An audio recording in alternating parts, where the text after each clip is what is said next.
Et bonjour Instagram, bonjour Facebook.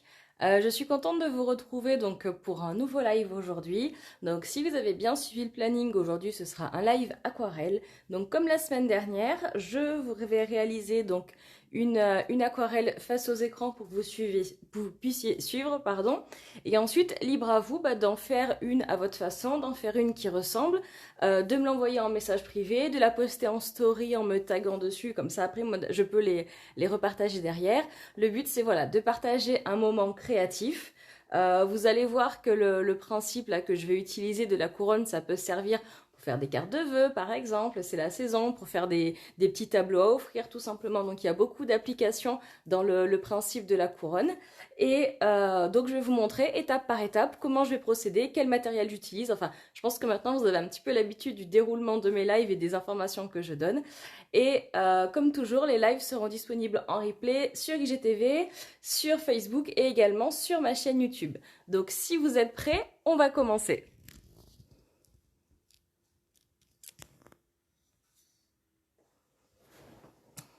Donc avant de commencer ma couronne de fleurs, donc j'ai besoin d'un repère tout simplement pour venir dessiner mon cercle. Donc ça c'est la famille des compas circulaires. Il n'y a pas forcément de nom très spécifique qu'on peut utiliser qu'on peut trouver dans tous les magasins classiques comme Cultura, Charlemagne, etc. Celui-ci tourne, il permet en fait de faire des cercles de différentes dimensions, mais un simple rapporteur circulaire peut aussi bien faire l'affaire. Après, des fois, moi, j'utilise simplement un bol, tout ce qui est rond, en fait, et qui va me servir à faire mes dimensions. Mais c'est vrai que voilà, ça, c'est le nouvel outil que j'ai reçu cette semaine et que je voulais vous présenter, et qui va donc me servir pour faire ma base ici de couronne. Donc, pour faire ma couronne, donc, je prends mon élément circulaire, donc mon bol, mon verre, ce que je veux, mon rapporteur, et je vais venir tracer donc plus ou moins au centre de la page un cercle qui va me servir de repère pour faire ma couronne, et je le fais au crayon léger. Parce qu'au plus je mets de crayon, au plus c'est difficile à gommer après. Voilà, j'ai vraiment un trait de crayon qui est très léger, qui se voit à peine sur les écrans, mais qui va me suffire tout simplement pour pouvoir ensuite venir dessiner ma couronne. Donc au niveau de cette couronne, donc j'ai prévu une couronne fleurs et feuillage. J'ai pas forcément de thème particulier, c'est vraiment une couronne, on va dire, assez généraliste. Et je vais essayer de venir travailler des superpositions, donc avec des temps de séchage entre les différents éléments. Hop, je change. Donc là, je vais commencer par préparer un premier verre. Alors clairement, ça va être un verre mélange de palettes. Autrement dit, je prends un mélange ici de mon verre fève, pardon, et de mon verre verveine ici, que je viens mélanger à une couleur déjà existante sur ma palette, jusqu'à trouver la teinte qui m'intéresse. Voilà, je voudrais quelque chose d'assez lumineux et que je vais ensuite bien diluer. Donc si vous avez suivi ma vidéo sur le matériel aquarelle, je vous parle aussi de ne pas nettoyer systématiquement la palette. Là, vous voyez que toutes ces taches ici de peinture contiennent encore des pigments que je peux réutiliser derrière. Donc je la nettoie vraiment, ou alors quand j'ai trop de la même couleur et où j'ai besoin du coup de renouveler un petit peu mes couleurs, donc je vais nettoyer une partie de ma palette. Mais là par exemple, j'ai du violet, j'ai du brun, j'ai du rouge, j'ai du vert. Donc ma palette va encore me servir longtemps dans cet état-là, et je ne vais surtout pas gâcher de la peinture. On l'a vu, la peinture a quand même un certain coût à l'achat, et le but, c'est de l'utiliser la plus longtemps possible. Donc là, je vais venir dessiner, voilà, des éléments de verdure. Donc c'est un mélange, vous le voyez, qui est vraiment très translucide. C'est volontaire. Je cherche à faire quelque chose de très lumineux pour ma première couche, de très transparent.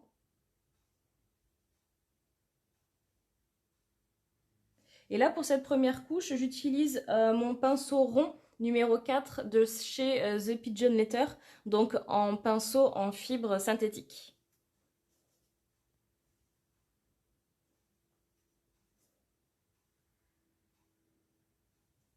Alors, je ne fais pas le même motif systématiquement, je fais des petites variantes, parce qu'on sait très bien que l'univers du végétal n'est pas strictement identique constamment, donc je viens apporter des petites variantes au niveau de mes formes.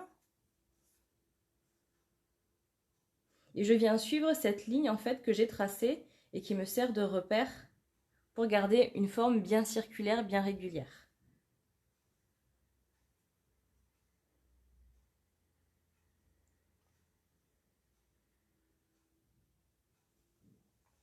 Là, sur cette couronne-là, je fais le choix de mettre toutes mes feuilles dans le même sens, mais ça dépend des projets. Dans certains cas, je vais mélanger les feuilles dans les deux sens. Des fois, j'utilise qu'une seule orientation. Ça dépend vraiment de mon inspiration du moment.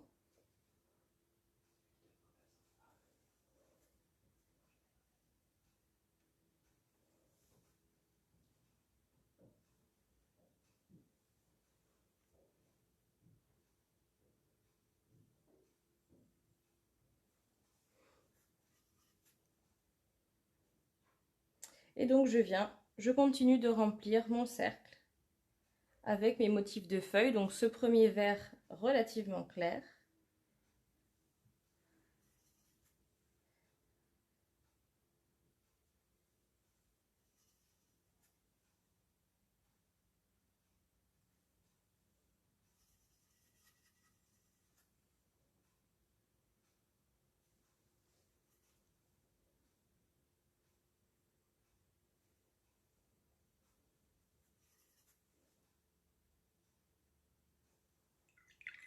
Voilà, là pour cette première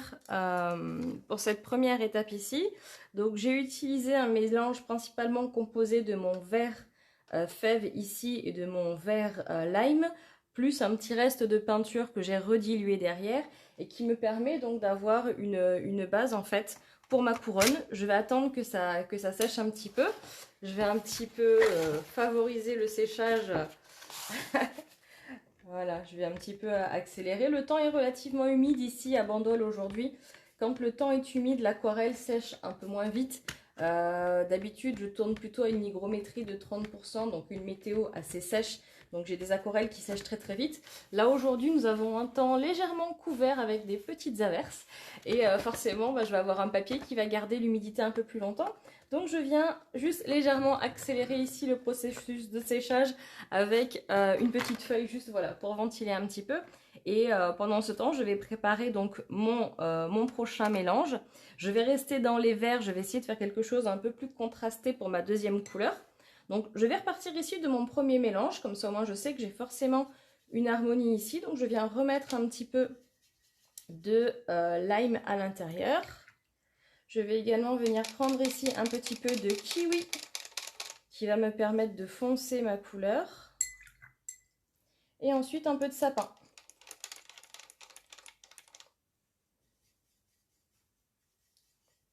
Voilà, pour avoir une deuxième nuance.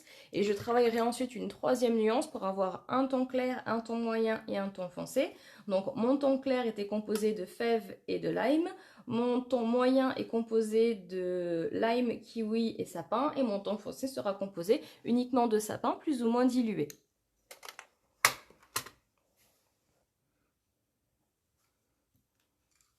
Là, je vais venir changer de pinceau. Donc là, je prends mon petit pinceau biseauté, mon petit Da Vinci Nova synthétique en taille numéro 4. Donc vous le voyez à l'écran, c'est une toute petite pointe. Voilà, il a fait la mise au point. Là aussi, on le voit, voilà, il a fait la mise au point. On est sur un pinceau très très fin.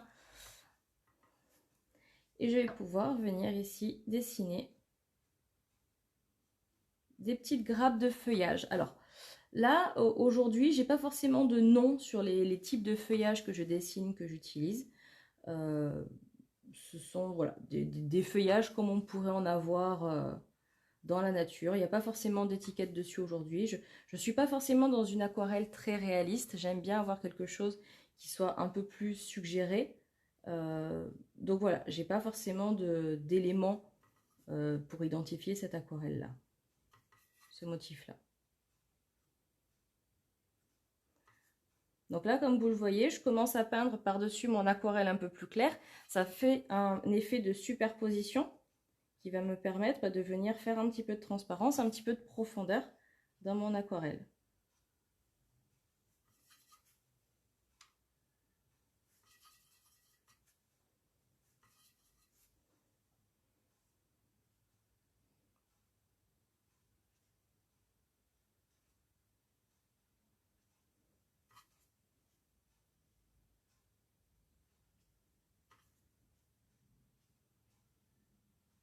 Si vous avez des questions, n'hésitez pas. En tout cas, sur Instagram, je peux y répondre en temps réel parce que je les vois.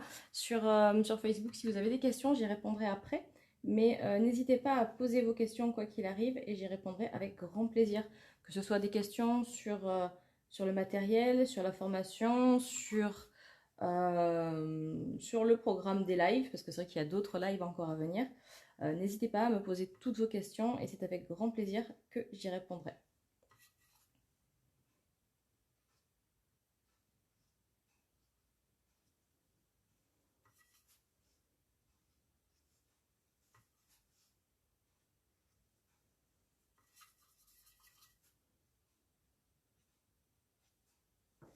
Voilà, donc là j'ai fait mon deuxième ton de vert pour ma couronne.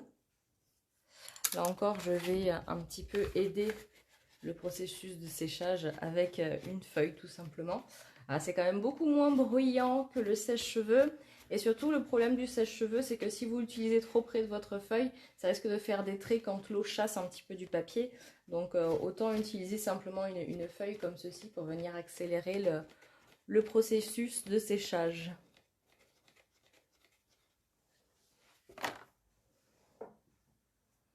Voilà, donc je vais attendre un petit peu que ça continue de sécher. Mon troisième ton de vert, je le travaillerai à la fin. Là, je vais commencer à me pencher sur mon travail de fleurs. Parce que je l'ai dit, donc c'était une couronne de fleurs et feuillages. Et surtout, ce que j'aime bien faire quand je fais une couronne fleurs et feuillages, c'est également ajouter des petites baies. Donc là, je vais partir sur cette couleur-là, qui est ma couleur Gava. Que je vais étendre un petit peu ici. Je vais prendre un petit peu de framboise également.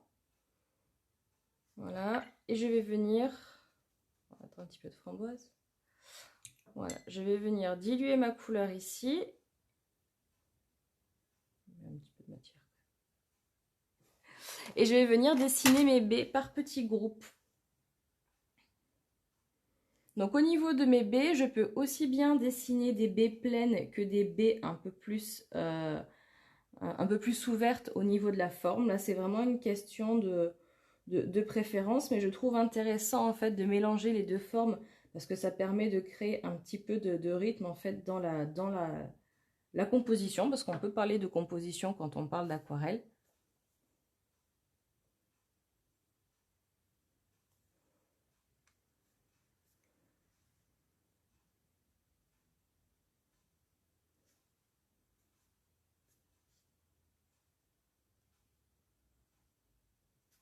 Alors, je ne sais pas si vous avez remarqué, ou du moins si ça vous a fait sourire ou pas, mais c'est vrai que sur les peintures que je produis, j'essaie toujours de donner des noms qui correspondent au règne végétal pour l'instant. Peut-être que je vais l'étendre après au règne minéral, mais j'essaye de donner des noms d'éléments naturels qui existent.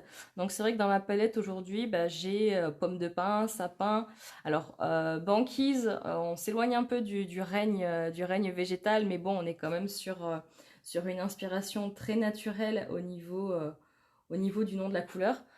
C'est quelque chose en fait qui j'ai trouvé assez pertinent dès le début, d'autant plus que l'aquarelle que je fabrique, donc c'est une aquarelle artisanale avec du miel artisanal, donc je trouvais assez pertinent finalement de donner des noms de choses naturelles pour mes aquarelles. Donc voilà, si vous vous étiez demandé pourquoi est-ce que mes aquarelles avaient ces noms plus ou moins farfelus, la réponse est là. Alors c'est vrai que des fois je dois chercher un petit peu loin. J'avoue que pour Gava, je connaissais le nom de la plante, mais j'étais pas sûre de la couleur. Et c'est vrai que finalement ça correspondait plutôt bien à ce que j'avais créé en termes de couleur. Mais c'est vrai que des fois ça me permet de faire un petit peu des découvertes au niveau de ce qu'on peut trouver en termes de végétal. Et c'est assez sympa. Voilà, le pourquoi du comment, si vous vous posiez la question, vous avez la réponse aujourd'hui. Pourquoi est-ce qu'elle met des noms comme ça sur ses aquarelles? Et sur un livre que j'ai acheté récemment qui s'appelle Le Dictionnaire des couleurs, il y a toute une partie justement sur la nomenclature des couleurs et sur ce qu'elles peuvent apporter en termes de ressentiment. Et j'ai trouvé ça très intéressant de voir que dans l'activité d'aquarelle, etc., c'était plutôt pertinent d'utiliser des noms d'éléments naturels, voire d'éléments gourmands, dans toutes les activités type créative. Donc ça m'a confortée dans mes choix et j'étais assez contente au final du livre que j'avais acheté et également des couleurs que j'avais commencé à nommer et qui étaient finalement pleines de cohérence avec mon projet. Voilà pour la petite parenthèse.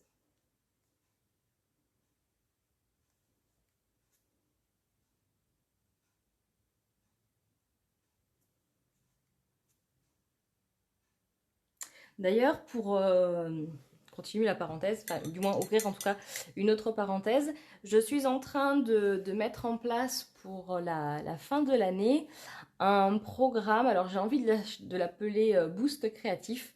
Ce sera un programme gratuit sur 4 jours avec des activités liées à Noël, par exemple faire une carte de vœux, faire des étiquettes cadeaux, etc. Des activités qui pourront se faire en famille, donc si vous avez des enfants à la maison par exemple, ça peut être des activités, pourquoi pas à faire à deux. Et je voulais savoir donc si c'était une idée qui vous intéressait, si ça vaut le coup que je passe quelques semaines à travailler dessus ou si c'est pas forcément un projet qui vous parle aujourd'hui. Mais j'avais envie voilà, d'essayer de mettre en place un petit... alors on peut appeler ça un stage, mais c'est pas vraiment une formation à proprement parler, même s'il y aura des vidéos explicatives. Et surtout, ce sera 100% gratuit. L'idée, c'est vraiment voilà, pourquoi pas, de se découvrir une âme créative, de pouvoir essayer des nouvelles choses, des nouvelles expériences, on va dire, artistiques, et pourquoi pas révéler des vocations, on ne sait jamais.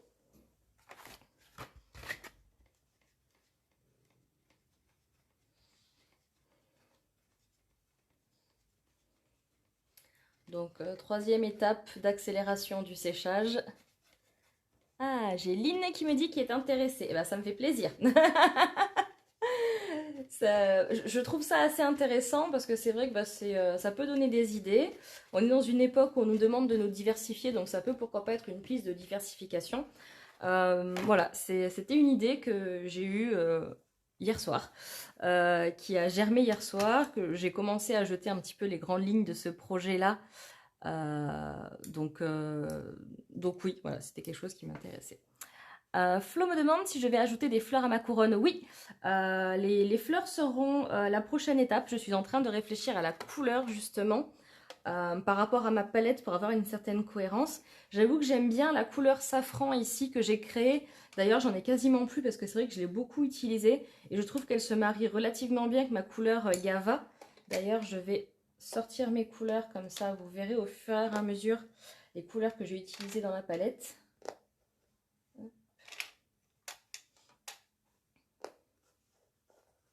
Voilà, donc là, on avait dit framboise aussi. Là, ce sont déjà les premières couleurs que j'ai utilisées pour ma palette. Et donc, j'étais en train de réfléchir à la couleur pour mes fleurs. C'est vrai que j'ai envie que mes fleurs ressortent un peu. Donc, j'aime assez cette couleur-là qui se marie assez bien.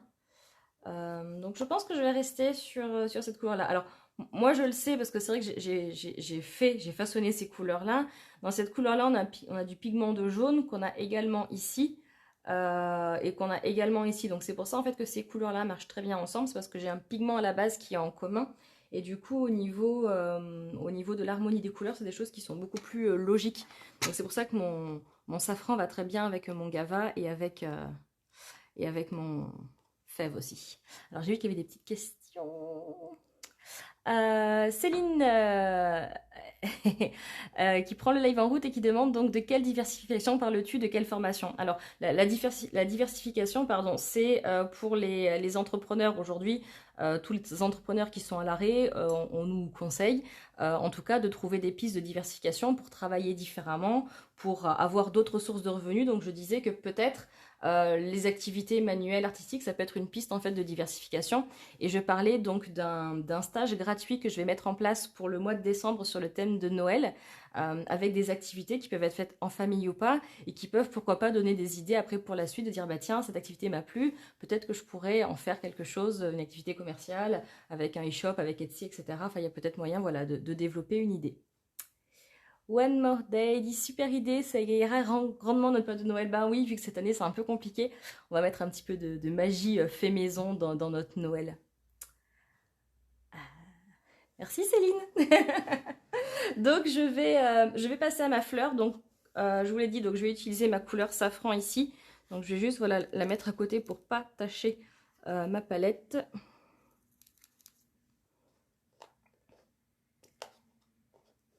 Enfin, pas tacher mon papier, surtout ma palette, c'est pas grave. Hop. Voilà.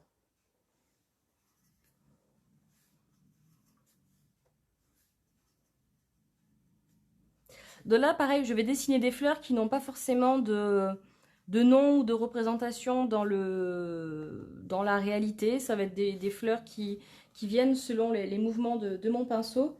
Là, par exemple, cette fleur-là que je suis en train de dessiner ici, donc c'est une fleur qui est légèrement vue de profil. Donc on peut imaginer en fait la fleur comme ça qui est sur le côté, qui n'est pas vue de face. Je vais en dessiner quelques-unes de face par endroit. Mais c'est vrai que j'aime bien varier un petit peu les orientations des fleurs.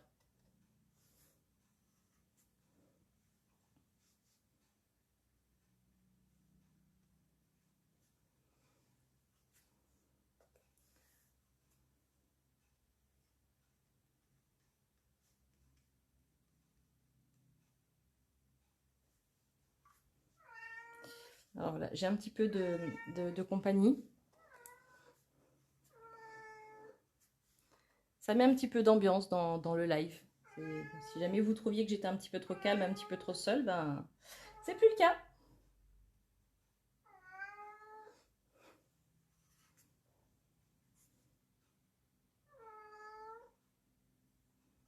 Voilà, donc là j'alterne un petit peu mes fleurs qui sont de face ou de profil.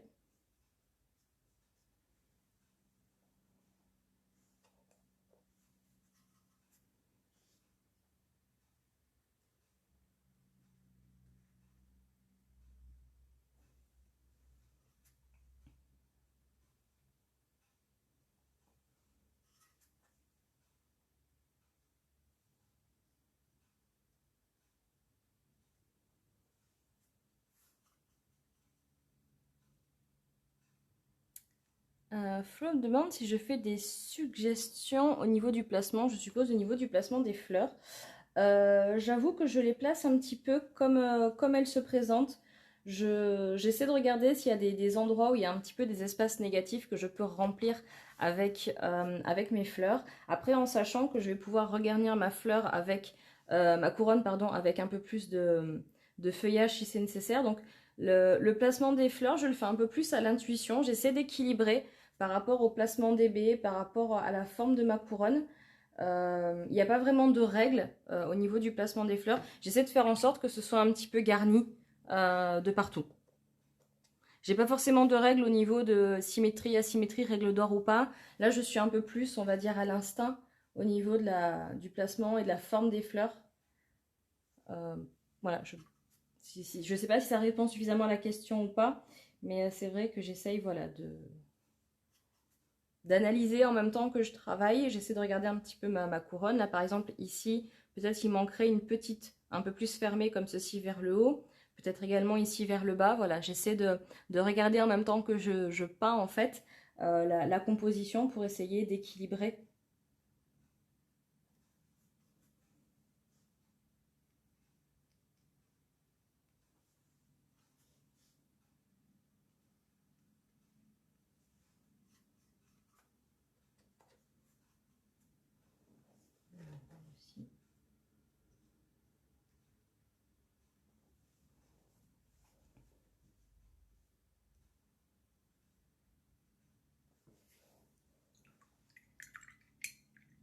Certainement que je reviendrai en finition sur mes fleurs pour venir mettre un petit peu plus de couleur à l'intérieur. Là, ce que je vais faire dans un premier temps déjà, c'est je vais venir mettre un petit peu de jaune pur pour venir faire un dégradé sur mes fleurs ouvertes. Voilà, je vais laisser un petit peu la peinture s'étirer naturellement. Voilà, même dans celles qui sont de profil. Je peux venir mettre voilà, un petit peu de jaune pour venir faire un petit mélange. Et après, je reviendrai en fait sur la couleur, sur les fleurs, une fois séchées pour voir si je peux rapporter des éléments avec un peu de transparence.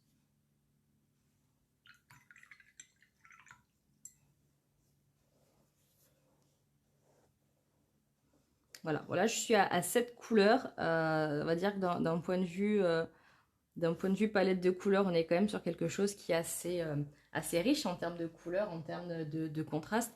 On a quand même ici une grande famille des verts, donc composée avec trois nuances ici de vert. On a une famille jaune-orangé ici et une famille de rouge-rose ensemble.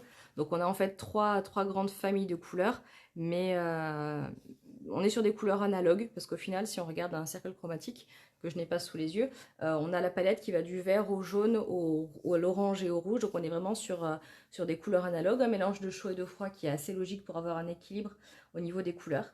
Mais voilà, au niveau de ma palette, certes, j'ai 7 petits godets, mais au final, j'ai du vert, j'ai du jaune orangé et j'ai du rouge rose, qui sont la même famille de couleurs. Et donc là, je viens me prendre ici donc mon pinceau rond numéro 2 pour venir faire donc mon troisième verre justement, donc qui sera composé exclusivement de mon verre sapin, que je vais préparer sur ma palette à côté pour ne pas salir mon dessin. Voilà. Là, je vais partir sur une peinture qui sera un petit peu plus concentrée en pigment, qui sera un peu moins translucide, qui va permettre d'apporter un peu plus de contraste, à mon dessin. Et que je viens travailler par-dessus.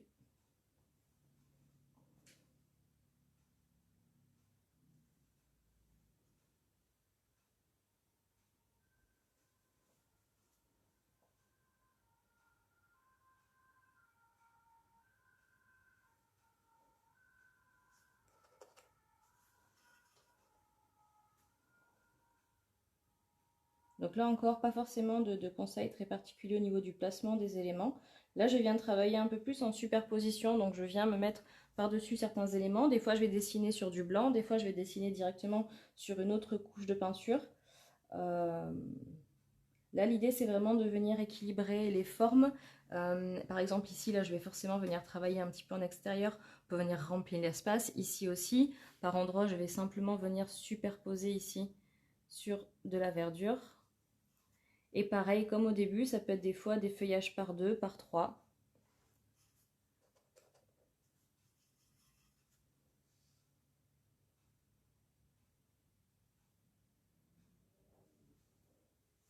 Donc j'aime bien ce petit pinceau numéro 2 parce qu'il permet de faire des petites feuilles allongées. Un petit peu comme du romarin, peut-être. Ah, c'est encore... Non, c'est un peu plus étroit, le romarin.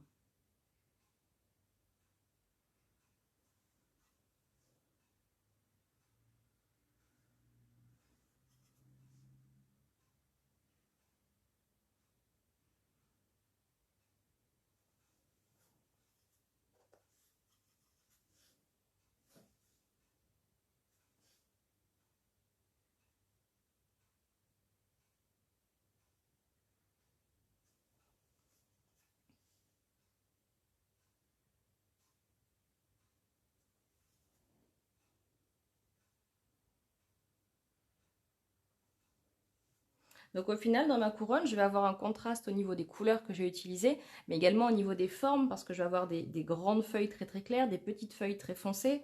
J'essaye vraiment voilà, de venir créer vraiment du contraste et de l'alternance. J'ai les petites baies qui sont rondes, j'ai les fleurs qui sont orangées, qui sont un peu plus grosses.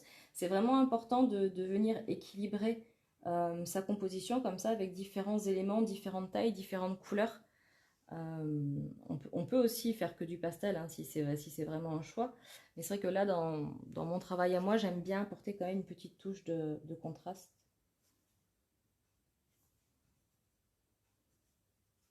Voilà, et si je veux quelque chose de plus foncé, ben je viens prélever de la couleur quasiment pure dans mon godet ici, où j'ai vraiment un tout petit peu d'eau à l'intérieur.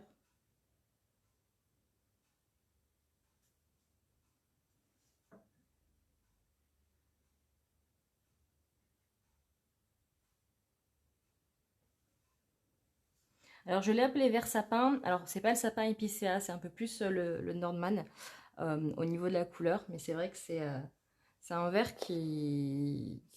dont j'étais assez satisfaite en fait dès les premiers essais, dès les premiers coups de pinceau.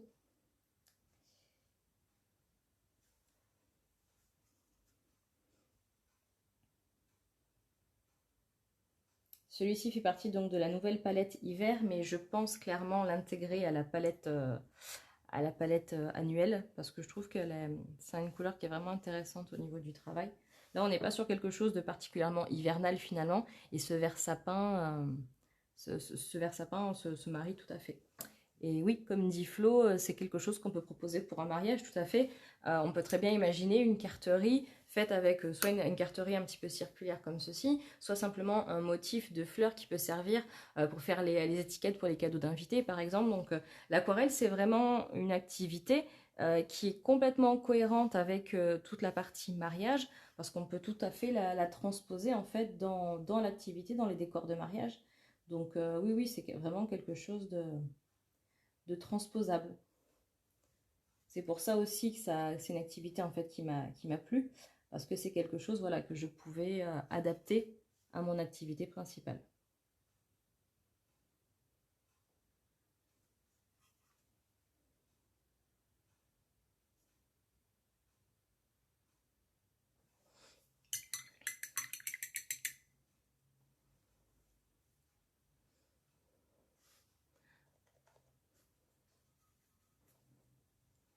Alors là, je suis en train de faire un mélange en fait avec la couleur de mes baies, c'est-à-dire Gava, framboise et un petit peu de safran pour venir apporter une nuance un petit peu plus orangée ici au niveau de mes baies.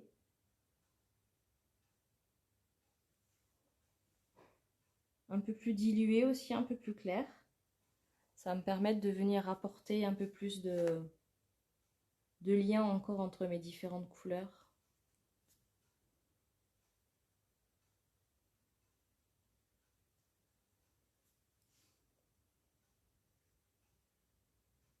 Voilà, des baies ouvertes, des baies un petit peu fermées.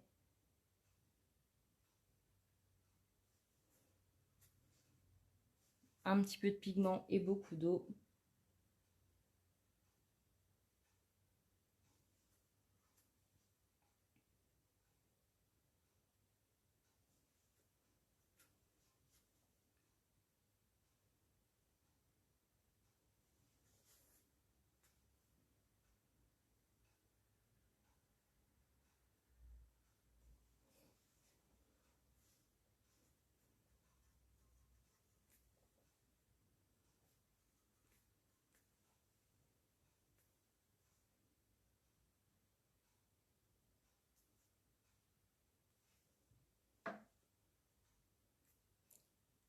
Merci Flo.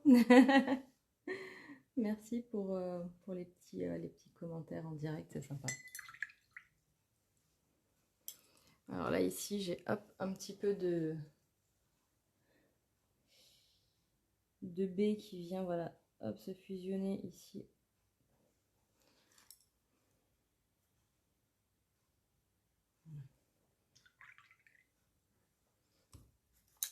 Et pareil, un petit coup de pouce au séchage.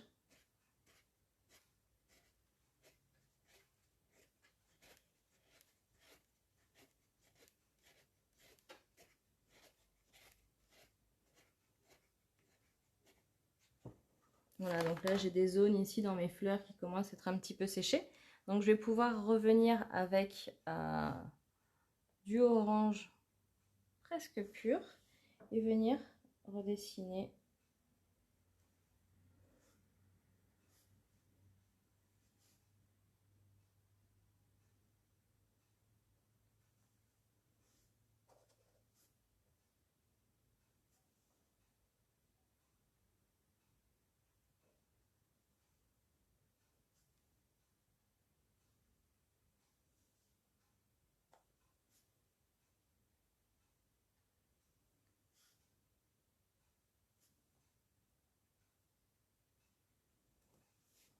Voilà, l'idée là c'est vraiment de venir créer une autre couche de peinture qui vient apporter un peu plus de contraste à mes premiers éléments.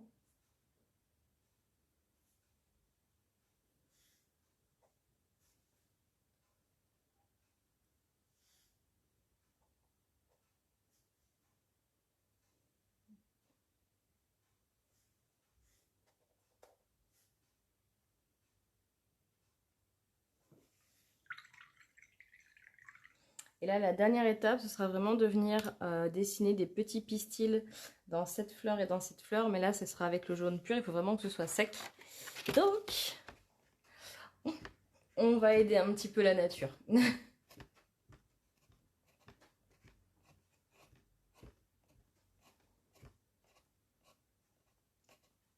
Et bien, ça me fait plaisir. Flo nous dit qu'elle dit que ça donne envie d'essayer et de se lancer dans le dessin. Et ben, ça me fait plaisir. Et surtout, en tout cas, moi, dans le dessin que j'aime faire et que je propose, on n'est pas sur des choses très réalistes. Donc, au final, même si on n'est pas hyper doué en dessin, on peut quand même s'essayer déjà à la peinture. Au final, en fait, c'est un ensemble de coups de pinceau qui vont nous permettre de faire les différents éléments. On n'est pas sur des choses trop réalistes, donc ça reste très accessible en termes d'activité. Et oui, pour les clients, c'est 1000 fois plus parlant, là, c'est évident.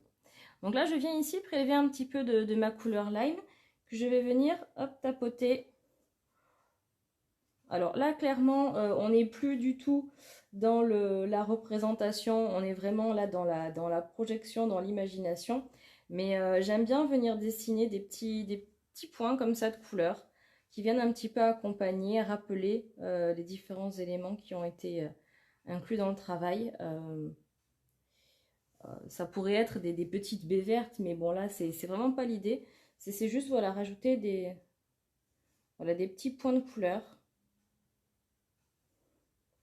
Sachant que là, je suis sur un vert relativement clair quand il aura séché.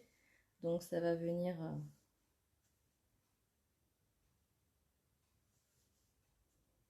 Je travaille mes points généralement groupés par 2 ou par 3.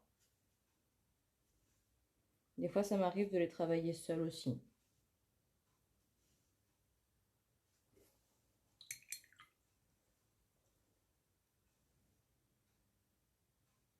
Donc là, j'utilise mon pinceau vraiment à la verticale. Et je viens vraiment juste tapoter en fait la pointe du pinceau sur mon papier pour vraiment utiliser voilà, l'extrémité du pinceau. Je ne sais pas si on le voit ici. Non, il ne veut pas faire la mise au point. L'idée, c'est vraiment voilà, juste de venir tapoter en fait avec la pointe du pinceau pour juste venir déposer une micro-goutte en fait de peinture et pas faire quelque chose d'épais. Donc on est vraiment sur le pinceau à la verticale, on vient bien contrôler la pression et on vient juste entrer en contact avec le papier.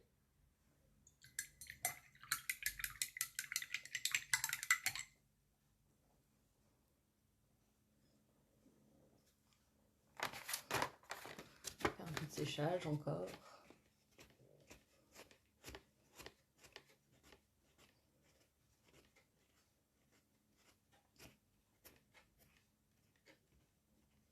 Donc là, mon but, c'est de faire sécher cette fleur-là et celle-ci, parce que c'est celle pour lesquelles je dois venir apporter une petite finition. Et là, pour l'instant, je suis pas prête de la faire. Donc on va essayer d'accélérer un petit peu le processus. Je vais également rajouter des petits pistils, mais qui dépassent en fait sur mes fleurs, qui sont vues de profil. Donc là, sur celle-ci, j'ai pas besoin de sécher parce que je ne serai pas en contact. Mais on va essayer voilà, d'accélérer le processus un petit peu.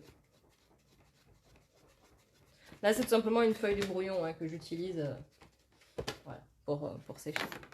Donc, pour venir faire mes petits points de détail, donc je prends mon pinceau rond numéro 2, je viens prendre mon jaune pur et je vais venir juste dessiner voilà, des petits pistils ici qui dépassent des fleurs. Là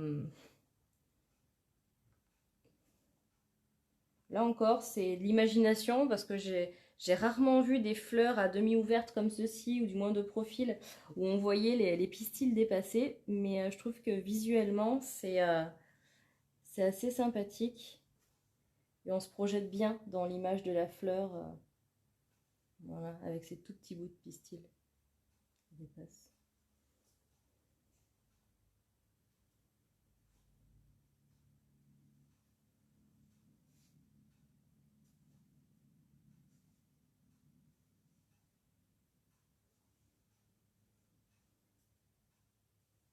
On peut s'imaginer voilà, le petit plumeau.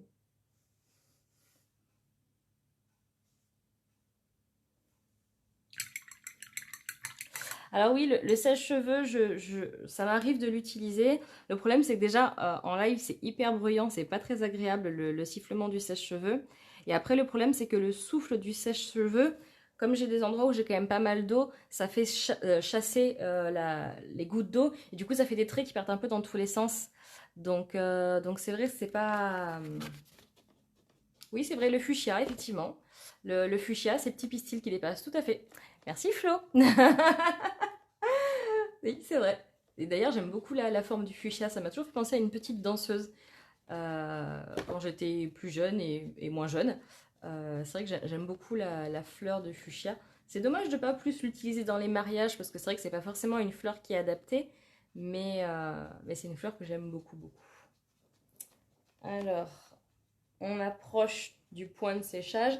Pour vérifier si c'est sec, en fait, je me recule par rapport à mon papier et je vois si la lumière ne se reflète pas dans mes fleurs, c'est que c'est sec. Par contre, là, ici, la moitié de la fleur, je vois la lumière qui se reflète.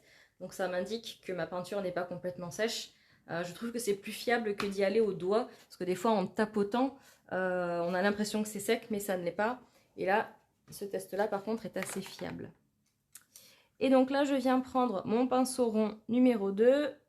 Je viens prendre mon jaune pur, que je viens juste un petit peu détendre avec un tout petit peu d'eau, mais j'essaie vraiment d'avoir quelque chose le plus riche possible en pigments. On le voit bien, la pointe de mon pinceau est bien colorée. Hop, il me manque un peu d'eau quand même, c'est un peu sec. Voilà, et je vais venir dessiner ici.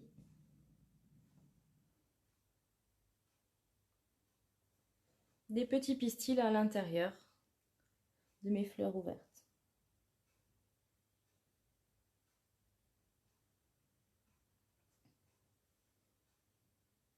Donc là aussi, c'est un mélange entre les petits points et les petits traits. L'idée, voilà, c'est vraiment de représenter le cœur de la fleur.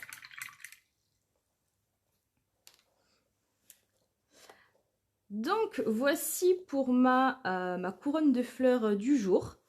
Alors, on ne peut pas dire que ce soit une couronne hivernale, même si on a des petites baies. On va plutôt dire une couronne d'automne, parce qu'on peut tout à fait imaginer avoir ces couleurs-là en cette saison. Donc, on est plutôt sur une couleur d'automne. Au niveau des pinceaux que j'ai utilisés, donc j'ai utilisé ces 3 pinceaux. Donc là, on était quand même sur quelque chose d'assez fin, d'assez minutieux. Donc, j'ai travaillé donc avec 3 petits pinceaux. Donc, à savoir des pinceaux ronds numéro 2 et numéro 4 et mon petit pinceau biseauté comme ceci Da Vinci en numéro 4. Donc les pinceaux Pigeon Letter donc, sont fabriqués aux États-Unis, ce sont des pinceaux en synthétique, et le pinceau Da Vinci comme ceci, il est fabriqué en Allemagne et c'est également un pinceau en poil synthétique. Donc là, ce sont les 3 pinceaux que j'ai utilisés pour cette peinture-là. Et ensuite, au niveau des couleurs, donc ici, j'ai ma couleur framboise, gava, safran, citron, fève, lime et sapin que j'ai utilisé pour faire cette aquarelle. La dernière étape, mais je ne la ferai pas en vidéo parce qu'il faut vraiment que j'attende plusieurs heures, ça va être de venir prendre ma gomme mie de pain, qui est pour moi la meilleure gomme au monde, vraiment une gomme polyvalente et qui dure très longtemps et qui ne fait pas de déchets. Et ça va être de venir gommer en fait tous les endroits où il n'y a pas de peinture et on voit encore un petit peu mon trait de crayon. Donc je vais venir le gommer, pour ça il faut que j'attende que mon dessin soit intégralement sec. Donc généralement je le fais le lendemain, cette étape-là, pour être sûr que ça ne bave pas, que je ne tâche pas.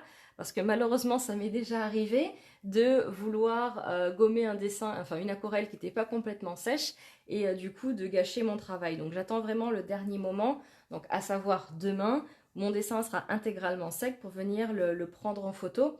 Le gommer par contre et venir le prendre en photo par la suite. Donc voilà, je vais rebasculer voilà, face caméra parce que j'ai quasiment terminé. Donc j'espère que ce live vous a plu. Si jamais ça vous a donné l'envie de vous lancer dans des activités artistiques, je veux dire, bah, tant mieux parce que je trouve que le confinement prête à faire des activités un petit peu plus manuelles, un petit peu d'introspection, voilà, un petit peu de recherche artistique aussi. Et c'est important d'avoir toujours enfin, je trouve en tout cas que c'est difficile de vivre sans ce côté artistique dans la vie. Ça peut être des fois simplement écouter de la musique parce que la musique est un art, mais je trouve qu'on a besoin en fait voilà de choses qui nous transportent un petit peu, qui nous font du bien, qui nous font nous évader. Et je sais que moi en tout cas, quand je suis en train de faire des croquis, en train de faire de l'aquarelle, je voyage énormément dans ma tête. Je suis très très loin et ça me fait un bien fou. Et c'est vrai qu'on en a vraiment besoin en ce moment. On en a besoin dans nos vies de manière générale et surtout en ce moment. Donc j'espère que ce live vous a plu. Si vous arrivez en cours de route, pas de panique, il sera disponible en replay sur IGTV et sur Facebook et également sur ma chaîne YouTube. Et je reviens rapidement avec vous avec le fameux boost créatif de décembre, donc avec toutes mes activités de Noël qu'on peut faire en famille ou en solo et qui sera gratuite. Donc ce sera une activité sur 4 jours. Et en attendant, bah, je vous souhaite une très bonne journée. Et je vous donne rendez-vous donc demain. Le prochain live donc sera demain à 17 h pour parler d'Instagram, mais je serai également présente sur Facebook. On parlera justement d'Instagram, de la fréquence des posts, est-ce qu'il y a des moments spécifiques pour poster ou pas. Vous verrez que c'est assez intéressant, en tout cas dans le secteur du mariage, il y a vraiment des spécificités. Et ben j'espère que vous serez nombreux, que vous aurez des questions. Et en attendant, ben je vous souhaite une très bonne journée et je vous dis à demain. Merci, au revoir.